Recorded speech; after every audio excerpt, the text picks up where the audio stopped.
नमस्ते साहब। नमस्ते मेम साहब। नमस्ते रमेश, ये लो तुम्हारी तनख्वाह।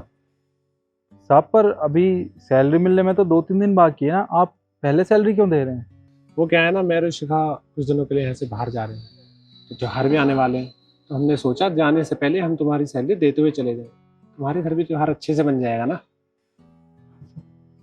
ठीक है साहब। चले शिखा।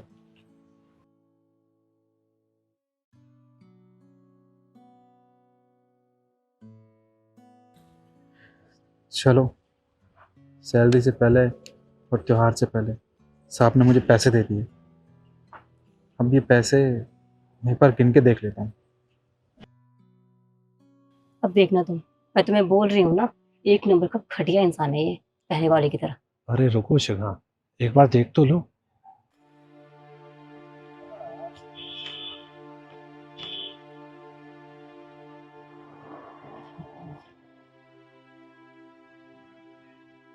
तीस हजार? ये तो 30,000 रुपये हैं, पर मेरी सैलरी तो 20,000 रुपये है। लगता है मुझसे गिनने में ना गलती हो गई। एक बार और गिन के देखता हूँ। 1, 2, 3, 4, 5।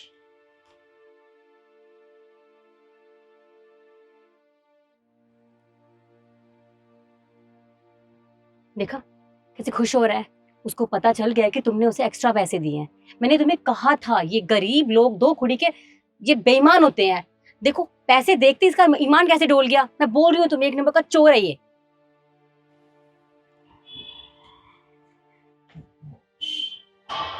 नहीं, ये तो 20,000 रुपये नहीं है, ये 30,000 रुपये हैं। लगता है साहब ने ना मुझे गलती से 10,000 रुपये ज़्यादा दे दिए। अब मैं क्या करूं? ये पैसे साहब को वापस करूं या अपने पास रख लूं? अगर अपने पास पैसे रख लेता हूं तो जिनसे कर्जा लिया है उनका कर्जा भी चुका दूंगा। अगर साहब को 10,000 रुपये वापस कर दिए तो कर्जे वाले तो त्योहार के दिन घर पे आ जाएंगे और वो बहुत ज़्यादा बेइज्जती करेंगे। ये भी अच्छी बात नहीं होगी। पर साहब से ऐसे गलती हो कैसे गई? आज तक तो उन्होंने हमेशा मुझे पूरी सैलरी दी है। एक काम करता हूँ, ये पैसे अपने पास रख लेता हूँ। हाँ, नहीं नहीं, एक बार अपने दोस्त को और फ़ोन कर लेता हूँ, उससे भी सलाह ले लेता हूँ कि मुझे करना क्या चाहिए। हाँ।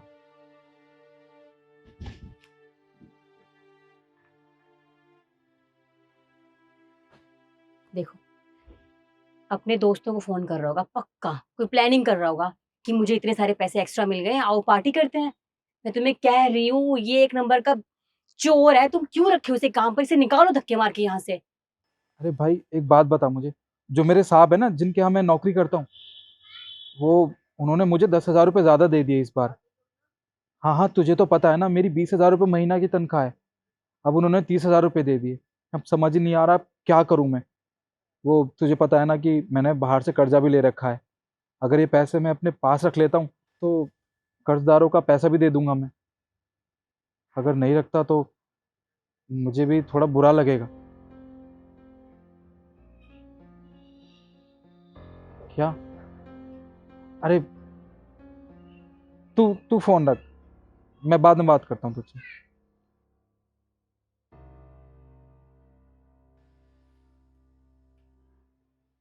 एक काम करता हूँ, ये पैसे मैं अपने पास ही रख लेता हूँ।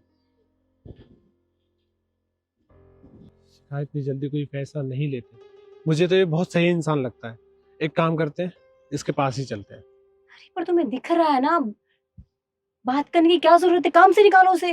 अरे तुम चलो तो।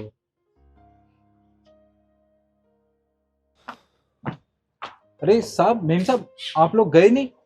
देखो रमेश, लग रहा है तुम बहुत घबरा रहे हो। कोई बात है तो बता दो।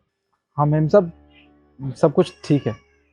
रमेश, तुम्हारे चेहरे से पता चल रहा है कि तुम झूठ बोल रहे हो। देखो, अगर कोई बात है जो तुम्हें परेशान कर रही है तो तुम हमें बता सकते हो, ऐसी कोई दिक्कत नहीं है। नहीं नहीं साहब, मैंने कहा ना सब कुछ तो ठीक है, क्या ही दिक्कत होगी। देखो रमेश, तुम हमारे यहाँ पे काम करते हो, अगर तुम्हें कोई भी परेशानी है तुम हमें बता सकते हो, हम तुम्हारी मदद कर सकते हैं। और अगर तुम्हारे दिल में कोई ऐसी बात है जो बताना चाहते हो तो बता सकते हो। बताओ क्या हुआ। मेम साहब, साहब मुझे आपको एक बात बतानी है। वो आपने ना इस बार मुझे 20,000 रुपये की जगह 30,000 रुपये दे दिए, जबकि मेरी सैलरी तो 20,000 रुपये ही है। अरे नहीं, ऐसा नहीं हो सकता। मैं कई महीनों से तुम्हें सैलरी देता हूँ और तुम्हारी सैलरी 20,000 है, तो मैं तुम्हें 30 क्यों दूंगा? साहब मुझसे कोई गलती नहीं हो सकती। मैं 10वीं पास हूँ, मुझे इतना तो आता है कि मैं पैसे गिन सकूं। साहब आपने मुझे 10,000 रुपये ज़्यादा दिए हैं। देखिए मैं खुद गिन के दिखाता हूँ आपको। अच्छा ठीक है, जब तुम इतना कह ही रहे हो तो एक बार गिन के दिखा दो। जी, 1 2 3 4 5 6।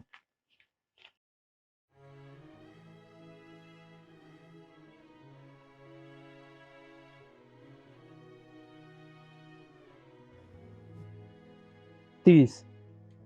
देखा साहब, ये पूरे 30,000 रुपये हैं। अच्छा, ये ये साहब, ये आपके 10,000 रुपये और ये मेरी तनख्वाह। तुम सही कह रहे हो, इस बार मुझसे ही गलती हुई है। पर मैं तुमसे एक बात पूछना चाहूंगा। तुम्हें देखने वाला यहाँ पर कोई नहीं था और मुझे भी याद नहीं था कि मैंने तुम्हें 10,000 रुपये ज्यादा दिए। तुम चाहते तो इन पैसों को रख सकते थे। जब भी तुमने ऐसा नहीं किया, मैं पूछ सकता हूँ तुमने ऐसा क्यों नहीं किया? हाँ बिल्कुल ठीक कह रहे हैं साहब। अगर मैं चाहता तो ये पैसे रख सकता था और आपको पता भी नहीं चलता। पर साहब मेरे पिताजी बहुत गरीब आदमी थे। उन्होंने मुझे ज़िंदगी की एक सीख ज़रूर सिखाई थी कि बेटा, चाहे कम ही कमाओ पर ईमानदारी का कमाओ, क्योंकि बेईमानी का पैसा ना ज़्यादा दिन तक टिकता नहीं है। उससे दोगुना पैसा हमें देना पड़ सकता है। तो साहब बस इसलिए ये पैसे मैंने अपने पास रखे और आपको लौटा दिए। क्या बात है रमेश, तुम एक ईमानदार और बहुत अच्छे इंसान हो। देखा शिखा, मैंने तुमसे कहा था ना कि रमेश ऐसा नहीं है। सही कहा तुमने। देखो रमेश, माफ करना, लेकिन हमें ये सब मजबूरी में करना पड़ा। तुम्हें पता है, यहाँ पर जो पहले गार्ड काम करता था ना, वो एक नंबर का चोर था। अरे ऑफिस की चीजें उठा के उन्हें बेच देता था। हमें समझ में ही नहीं आ रहा था कौन ऐसा कर रहा है। फिर एक दिन हमने सीसीटीवी की फुटेज चेक की, तब पता चला कि वो गार्ड ये सब कर रहा है। इसीलिए मैंने एसडी से कहा कि हम तुम्हारा एक छोटा सा लॉयल्टी टेस्ट लेते हैं। इससे कम से कम ये तो पता चल जाएगा कि तुम ईमानदार हो या बेईमान। लेकिन सच में तुमने हमें गलत साबित कर दिया। तुम बहुत ईमानदार और बहुत अच्छे इंसान हो। साहब आपको ये सब करने की ज़रूरत नहीं थी, क्योंकि मैं अपने काम के लिए बहुत ईमानदार हूँ। साहब आपको नहीं पता आपने मुझ पर कितना बड़ा एहसान किया मेरी सैलरी बढ़ा के। अब मैं ना अपना सारा कर्जा चुका सकता हूँ। चलो ये तो अच्छी बात है रमेश, बस ऐसे ही अपनी ईमानदारी बरकरार रखना। जी साहब।